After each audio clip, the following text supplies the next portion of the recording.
오늘 함께 나눌 말씀의 제목은 소발의 첫 번째 발언, 첫 번째 시간입니다. 소제로는 하나님을 아는 것, 하나님을 안다, 하나님을 아는 것입니다. 소발의 첫 번째 발언, 첫 번째 시간, 하나님을 아는 것. 우리 이 욥기에 기록된 이 욥과 세 친구의 대화를 보게 되면 내가 얼마나 하나님을 잘 아느냐로가 얼마나 잘 알고 있느냐가 이 각자 그 본인들의 주장의 근거가 되고 있습니다. 욥도 내가 하나님을 이렇게 알고 있다. 그러므로 난 이렇게 말한다. 욥의 세 친구도 난 하나님을 이렇게 알고 있다. 그러므로 이렇게 말한다. 그러나 둘 다 하나님을 잘못 알고 있다라는 것이 욥기 후반부에 가면 탄로가 나게 됩니다. 마찬가지로 우리가 이 욥이나 욥의 세 친구가 가지고 있었던 그 하나님에 대한 이해가 어느 부분에 있어서 잘못된 이해인지를 우리가 우리의 생각이나 마음이나 말이나 행동 속에서 비추어 볼 때 이 점이 이런 부분에 있어서 내가 하나님을 오해하고 있구나라고 발견할 수 있는 아주 중요한 말씀이 바로 또 이 욥기의 말씀입니다. 그래서 오늘 말씀을 통하여서 내가 하나님에 관하여서 잘못 알고 있는 부분이 있다면 고쳐지게 되고 또 바르게 알고 있는 부분이 있다면 그것이 더욱더 확장될 수 있게 되시기를 주님의 이름으로 축복합니다.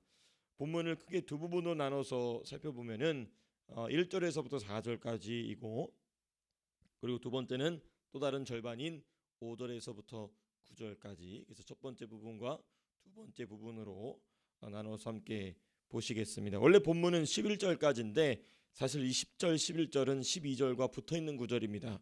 그래서 편집이 조금 아쉽지만 그렇게 아마 분량 때문에 일부러 그렇게 나눠놓은 것 같기도 합니다. 자, 오늘 먼저 이 1절부터 4절까지 첫 번째 부분을 좀 살펴보시게 되면요.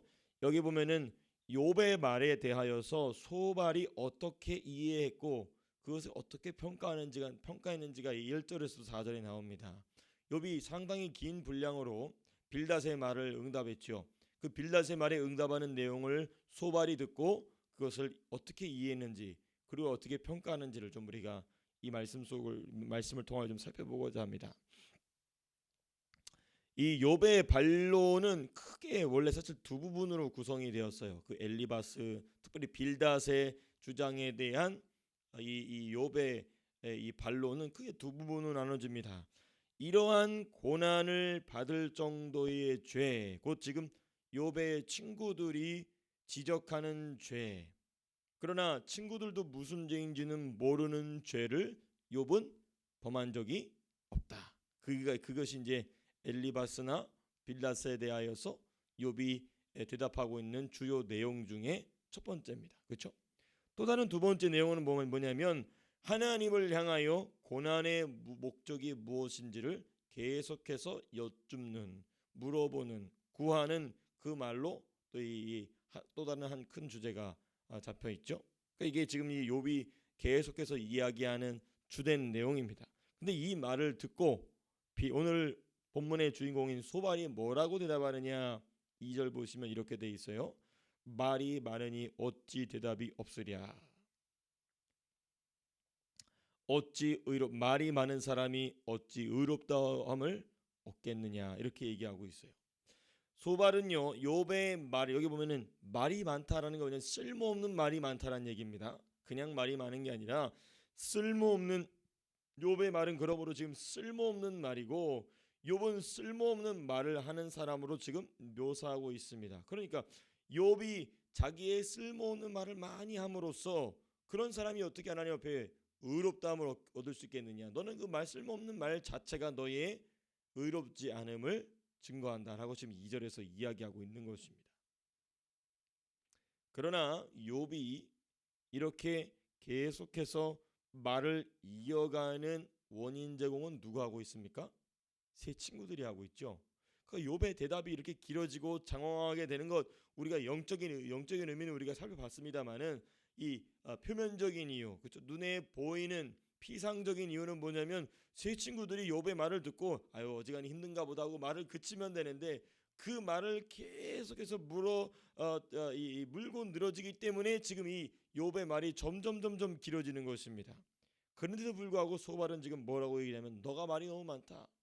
그 욥의 말이 길어질 수밖에 없는 이유를 지금 누가 제공하고 있음에도 불구하고 본인들이 제공하고 있음에도 불구하고 지금 욥이 쓸데없이 말을 많이 한다라고 지금 이야기하고 있어요. 자, 그럼 우리가 여기서 영적인 부분을 좀 묵상한다면 이런 점이 있겠죠. 원수에 대한 대응이 중요합니다. 특별히 이 원수에 대한 우리 주 예수님의 대응을 본받을 필요가 있어요. 예, 욥도 분명히 어제 우리 본문에서 잠깐 봤지만 주께서 대적자들을 번갈아 세우시면서 나를 지적하신다라고 그랬거든요. 그러니까 욥도 이 세 친구들이 하고 있는 이 말의 근원이 어디부터인지는 짐작하고 있었던 것으로 보여집니다. 우리가 확증하기는 어렵지만은 짐작하고 있던 것으로 보여져요.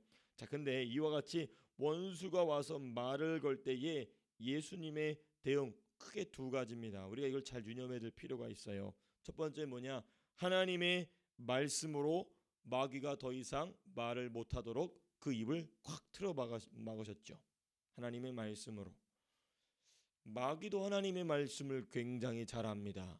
말씀의 본체이신 존재의 제1 근원 되시는 로고스 되시는 주 예수님이 자기 앞에 있는데도 불구하고 사탄은 하나님 말씀 가지고 예수님에게 도전해요. 하물며 우리에게는 뭐 말할 것도 없죠. 그게 이제 로마서 7장입니다. 율법이 죄를 더하게 했다. 또 율법으로 말미암아 죄악이 틈탔다라는 말이 나오거든요. 자, 근데 우리가 나중에 또 로마서 7장 할 때도 공부하도록 하고, 어찌됐든 이 예수님은 하나님의 말씀으로 원수의 입을 콱 틀어 막으셨다. 또 다른 예수님의 방식, 이 대응이 있어요. 마귀에 대한 그 자리를 피하셨어요. 막 이 서기관들이나 바리새인들이 와서 막 예수님을 막 쪼아댑니다. 그때 예수님이 그 자리를 피하시죠. 두려워서 피했느냐? 하나님의 때가 아니기 때문에 피하신 것이죠. 네, 두려워서 피하신 것이 아니라 어쨌든 이 두 가지가 항상 중요합니다.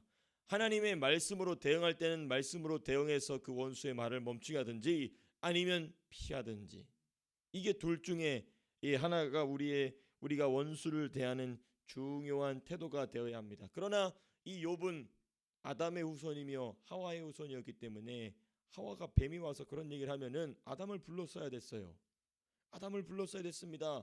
근데 그 뱀과 말하다가 그 뱀의 말에 넘어가 버립니다. 그러니까 이 원수와는 말을 멈추고, 원수에게는 말하는 게 아닙니다. 선포하는 것이죠. 명령하는 것입니다. 아니면 피하든지. 이것이 우리가 원수를 대하는 중요한 태도여야 하는데, 이렇게 지금 소발이 이야기하는 것처럼 욥이 이렇게 말을 많이 할 수밖에 없는 이유는 바로 이런 영적인 대응에서 실패하고 있다는 것을 우리가 좀 보게 됩니다. 두 번째입니다. 욥의 말에 대한 소발의 이해와 평가인데, 좀 이해에 대해서는 우리가 이렇게 봤어요. 2절에서 이렇게 이해한 겁니다. 쓸모없는 말을 너무 많이 한다. 그리고 나서 뭐라고 평가하냐면 3절 이렇게 되어 있습니다. 내 자랑하는 말이라고 되어 있어요. 그리고 내 말에 의하면 내 돈은 정결하고 나는 주께서 보시기에 깨끗하다 하는구나. 그러니까 지금 이게 자랑이라는 거예요. 지금 욥이 자기 자랑하고 있다라고 얘기하는 것입니다. 그 쓸모없는 모든 말에 초점이 자기 자랑이다라고 지금 소발이 이야기하고 있는 것입니다. 소발은 욥이 자신을 자랑하고 있는 것으로 평가하면서 왜 그랬을까? 왜 이 소발은 이렇게 생각을 했을까? 왜냐하면 욥이 앞에 두 친구의 말을 받아들이지 않고 있기 때문에 자기 자랑한다라고 지금 이야기하고 있는 것입니다.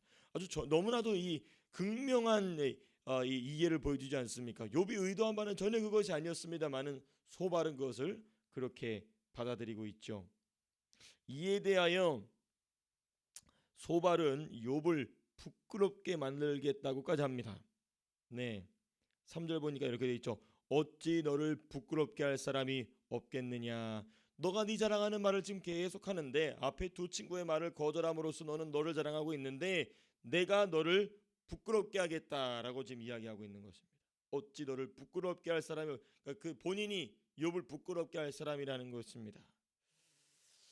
이러한 태도를 보게 될 때 우리 첫 번째 이 소발이 이 욥의 한 말에 대하여서 어떻게 이해했는지와 그리고 그것을 어떻게 평가했는지를 볼 때 소발 역시 고난에 대한 매우 단편적인 이해를 가지고 있었다는 것을 보여줍니다. 고난에 대한 단편적인 이해가 무슨 말인가? 고난은 범죄에 대한 하나님의 징계이자 심판이다. 따라서 욥은 하나님께 범죄를 회개하고 고쳐야 된다. 아주 단편적이죠. 이 무엇입니까? 이 전제만큼은 막 그렇게 틀린 전제가 아닙니다. 맞는 말이에요. 그렇죠? 하나님 앞에 범죄하고 회개하지 않으면 하나님의 징계와 심판을 받는다. 맞습니다. 근데 이 고난이 무조건 이러한 징계와 심판의 목적으로만 사용되느냐? 그렇지 않다라는 것을 욥기가 가르쳐주고 있는 것이거든요. 그러니까 이 욥의 그러므로 이들은 욥의 죄가 무엇인지 증명하고 있지도 못하면서 욥은 무조건 회개해야 된다는 겁니다. 뭐 때문에? 욥이 만나고 있는 고난 때문에. 여기에 있어서 아주 이 욥과 욥의 세 친구들이 마치 그 다람쥐가 쳇바퀴를 돌듯이 그 논리가 더 이상 진전되지 못하고 빙빙 돌고 있는 이유가 바로 여기 있는 것입니다. 고난의 목적과 이유에 대한 단편적인 이해, 보다 더 폭넓은 이해가 필요한데 그 이해가 없는 것이죠. 그 이해가 없는 이유는 무엇 때문에 그렇다? 하나님을 아는 것이 단편적이기 때문에 그런 것입니다. 하나님을 아는 것이 단편적이기 때문에. 그러니까 복음에 무지했던 빌라도도요. 그 예수님과의 짧은 대화 속에서 예수님이 무죄하신 분이심을 알았어요. 근데 누구 때문에 죽이죠? 그 유대인들이 하도 와서 난리를 치니까 그러면 나에게는 상관이 없다. 이 피는 나와 상관없다. 그랬더니 유대인들이 뭐라고 합니까? 그 피를 나와 나의 후손들에게 돌려. 그 말대로 되지 않았습니까?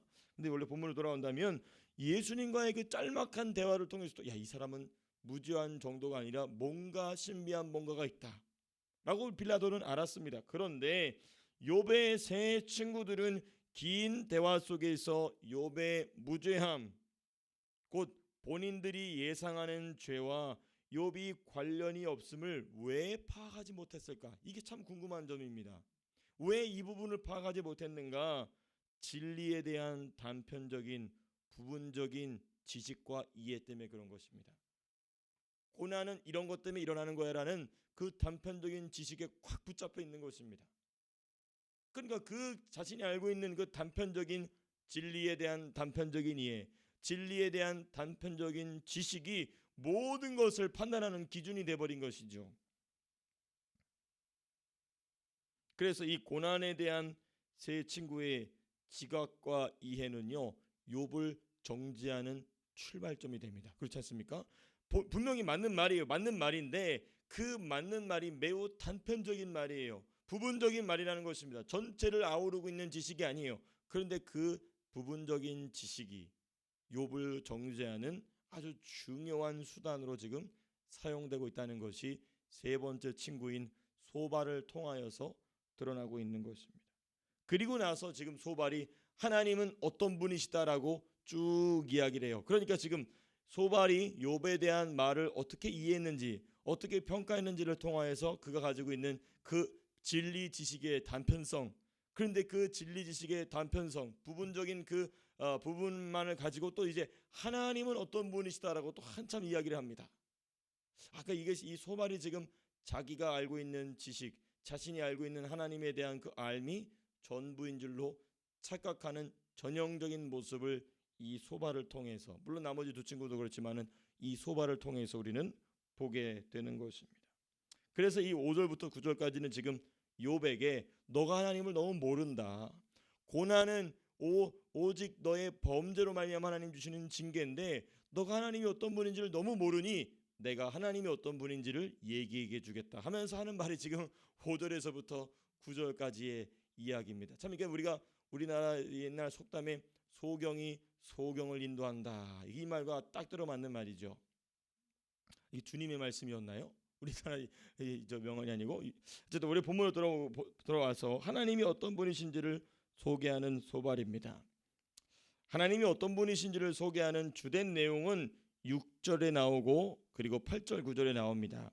자, 쭉 열거해 본다면 하나님의 지혜는 오묘하다, 또 하나님의 지식은 광대하다, 또 하나님은 하늘보다 높으시다, 또 하나님은 수울보다 깊으시다, 하나님은 땅과 바다보다 길고 넓으신 분이시다, 하나님은 땅과 바다보다 크신 분이시다. 이게 지금 하나님에 대한 소발의 묘사는 아주 옳은 말이에요. 그렇죠?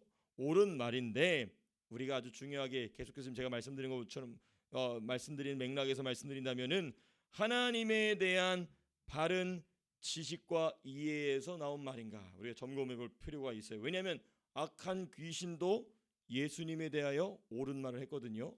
하나님의 아들이라고 옳은 말을 했어요. 근데 그게 온전한 지식으로부터 온전한 이해로부터 온 것이냐 그렇지 않느냐 좀 우리가 생각해 볼 필요가 있는 것입니다. 그게 이제 5절에 나와요. 5절 보시면 이렇게 되어 있습니다. 소발이 가지고 있는 하나님에 대한 이해가 이러면 하나님은 이렇게 광대하신 분이시다라고 쭉 이해하기는 이 이해가 과연 어떤 근거로부터 나온 말인가? 5절을 보시게 되면 하나님은 말씀을 내시며 너를 향하여 입을 여시고, 이 말이 뭐냐면 소발이 하나님이 어떤 분이신지를 욥에게 말한 이유는 욥이 하나님이 어떤 분이신지를 모르기 때문에 쓸데없는 말을 한다는 거거든요. 그리고 자기 자랑을 하나님 앞에서 한다는 말입니다. 그러므로 내가 듣고 있는 하나님의 음성을 너도 들었으면 좋겠다라고 지금 이 5절에서 이야기하는 것입니다. 그러니까 하나님으로부터 말씀을 듣지 못하고 있다. 욥은 지금 하나님의 말씀을 듣지 못하고 있기 때문에 이렇게 쓸데없는 말을 계속하고 있고 자기를 하나님 앞에서 자랑하고 있다라고 지금 이야기하는 것입니다. 자, 근데 중요한 건 뭐죠? 정작 하나님의 음성을 들어야 될 것은 누굽니까? 욥이 아니라 소발 본인 자체였습니다. 이 소발을 비롯한 욥의 친구들이 하나님의 음성을 먼저 들었어야 됐습니다. 이들은 욥의 말조차도 밝히 반박하지 못하고 욥의 고통을 공감하지도 못하는 인물들이었습니다. 그러므로 누가 더 하나님 말씀을 더 들어야 되냐면 이 세 친구들이 하나님의 말씀을 듣는 것이 더 급선무였습니다. 그래서 나중에 그렇게 나오죠. 하나님이 세 친구들에게 직접 얘기 안 하시고 특별히 엘리바스한테만 얘기합니다. 너희들의 모든 말은 틀렸다 하고 나서 욥을 통하여서 이들을 용서하십니다. 욥을 통하여서 이들을 용서하시죠. 곧 이들은 소발은 하나님의 음성을 듣는 것이 무엇인가에 대해서는 욥보다 뒤처진 이들이었으나 너가 하나님의 음성을 듣지 못하고 있다라고 잘못된 지적을 하면서 이 소발이 가지고 있었던 하나님에 대한 이해가 매우 편협적이었다, 매우 단편적이었다, 매우 부분적이었다라는 것을 우리가 이 5절 말씀을 통해서 발견하게 됩니다. 두 번째 6절 보시면 이런 표현이 있습니다. 하나님께서 너로 하여금 너의 죄를 잊게 하여 주셨음을 알라. 이 말이 원래 이 원어에 가깝게 좀 다시 번역한다면 이렇게 말 표현이 될 수 있습니다. 의미가 하나님은 욥이 받아야 할 죄값보다 덜 받게 하셨다, 이 말이에요. 하나님이 욥이 받아야 될 죄값보다 덜 받게 하셨다. 그러니까 하나님이 봐주셔서 하나님이 긍휼히 여기셔서 고난이 이 정도뿐인 것이다라고 지금 말하고 있는 것입니다. 굉장히 이거는 이 냉혹한 말입니다. 욥이 당하고 있는 고난이 얼마나 컸습니까? 근데 그 고난을 두고 너 이 정도면 싼 줄 알아, 이 얘기를 하고 있는 겁니다. 하나님이 봐주고 있는 거야 라고 지금 이 얘기를 하고 있는 것입니다. 이것은 무엇을 보여주느냐? 소발은 본인이 정말 하나님의 음성을 듣고 하나님을 그렇게 잘 안다면 무엇으로서 하나님의 긍휼을 따라, 지금 하나님이 욥에게 긍휼을 베풀었다는 얘기를 지금 본인이 하고 있지 않습니까? 그러면 그 하나님이 너에게 욥에게 긍휼을 베풀었다는 것을 아는 사람이라면 누구의 긍휼에 공감을 해야 됩니까? 하나님의 긍휼에 공감을 해야 됩니다. 그런데 하나님의 긍휼에 공감하지 못하고 누굴 정죄하고 있죠? 욥을 정죄하고 있다는 것입니다. 그러니까 이 사람은 하나님의 긍휼이 무엇인지도 모르고 하나님이 너에게 긍휼을 베풀었다라고 이야기하고 있는 매우 역설적인 말을 하고 있는 것입니다. 매우 외식적인 말을 지금 하고 있는 것이죠. 하나님의 긍휼은요, 하나님의 긍휼을 아는 것은요, 하나님의 긍휼을 경험한 사람만이 알 수 있고 베풀 수 있는 것입니다. 그러니까 이 소발은 하나님의 긍휼이 무엇인지도 모르고 하나님의 긍휼에 대해서 지금 이야기하고 있다는 것입니다. 그러니까 소발은 하나님의 긍휼을 경험해 보지 못한 자인 것이죠. 하나님을 아는 것이 얼마나 단편적인 것인지를 우리가 이 말씀을, 이 소발의 주장을 통하여서 발견하게 되는 것입니다. 그리고 나서 이제 10절, 11절, 12절 보면은 그러한 하나님이 허망한 사람을 책망하신다, 징계하신다라고 나와요. 이 허망한 사람 누구란 얘기입니까? 욥이거든요. 욥. 사실 이 허망한 사람에 더 가까운 건 사실 이 소발입니다. 자기 얘기를 자기도 모르게 지금 하고 있는 것입니다. 이게 이제 내일 본문, 내일 우리가 살펴볼 본문인데요. 말씀을 우리가 맺도록 하겠습니다. 이게 바로 이 마귀가 우리에게 하는 짓입니다. 이 소발이 이 욥을 향하여 하고 있는 이 말은 마귀가 우리에게 하는 말입니다. 하나님에 대한 단편적인 이해를 가지고 우리로 하여금 속아 넘어지게 하는 것이죠. 우리로 하여금 그런 말을 꺼내기도 합니다. 그러나 우리가 이 말씀을 통하여서 발견해야 될 것은 이 마귀의 말을 통하여서 혹은 내가 내 생각이나 내 마음이나 내 말을 통하여 나오게 되는 말들을 통하여서 발견하게 될 것은 내가 하나님을 더 깊이 알아야 되겠다. 내가 더 하나님을 더 깊이 경험해야 되겠다. 그러므로 하나님을 아는 지식으로 나를 알아가고 그리고 이 땅 가운데서 주님이 바라시는 바가 무엇인지를 발견하게 되실 수 있게 되기를 주님의 이름으로 축복합니다. 제가 기도하고 마치겠습니다.